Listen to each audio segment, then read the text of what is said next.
Assalamualaikum warahmatullahi wabarakatuh. Perkenalkan, nama saya Sani Rawan.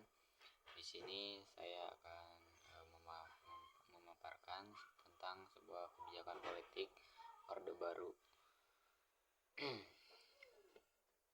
Kebijakan politik Orde Baru merujuk pada serangkaian langkah strategi yang diterapkan oleh pemerintah Indonesia di bawah pemimpinan Presiden Soeharto sejak 1966 hingga 1998. Orde Baru menggantikan Orde Lama yang dipimpin oleh Presiden Soekarno dan berfokus pada stabilitas politik, pembangunan ekonomi, serta pengendalian sosial dan politik. Berikut adalah beberapa kebijakan utama dalam periode tersebut.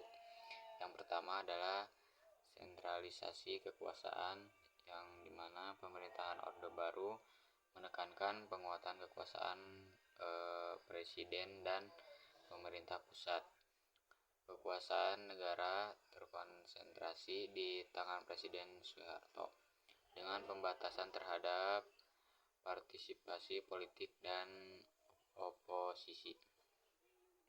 Pemilihan umum dilaksanakan namun dengan kendali yang ketat agar hasilnya mendukung rezim. Yang kedua, pembangunan ekonomi, yaitu Orde Baru berfokus pada pembangunan ekonomi dengan kebijakan yang mendukung industrialisasi, investasi asing, dan pembangunan infrastruktur.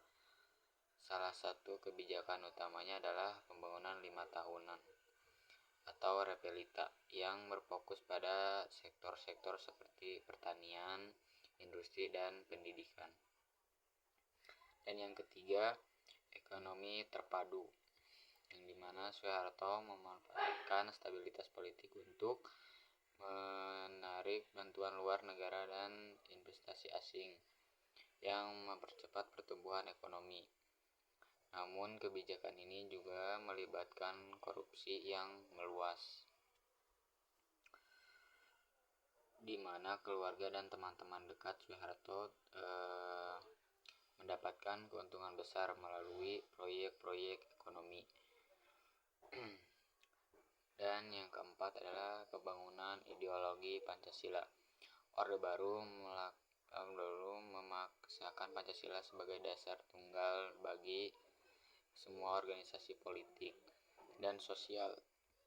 Organisasi yang tidak sejalan dengan Pancasila dianggap sebagai ancaman terhadap negara.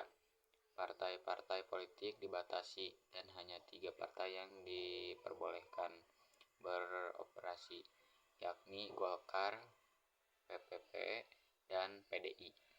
Yang kelima, kontrol terhadap media dan kebebasan berpendapat. Media massa berada di bawah kontrol ketat pemerintah dengan pembatasan terhadap kritik atau oposisi terhadap rezim. Kebebasan berpendapat dikekang, dan mereka yang dianggap mengancam stabilitas pemerintah sering dihadapkan pada tindakan represif. Dan yang keenam, represi terhadap oposisi. Setiap gerakan atau kelompok yang dianggap mengancam kekuasaan Orde Baru diberangus seringkali dengan cara kekerasan atau penindasan.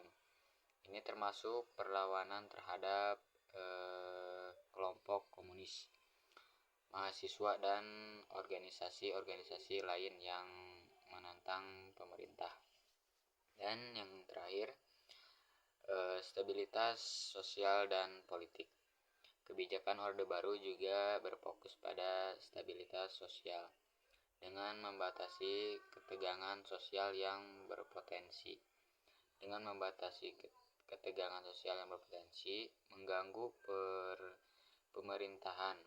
Ini termasuk pengendalian terhadap perbedaan etnis dan agama, serta pengawasan terhadap kelompok-kelompok yang dianggap radikal atau ekstrim. Mungkin hanya itu yang dapat saya sampaikan. Selebihnya mohon maaf bila ada kesalahan. Assalamualaikum warahmatullahi wabarakatuh.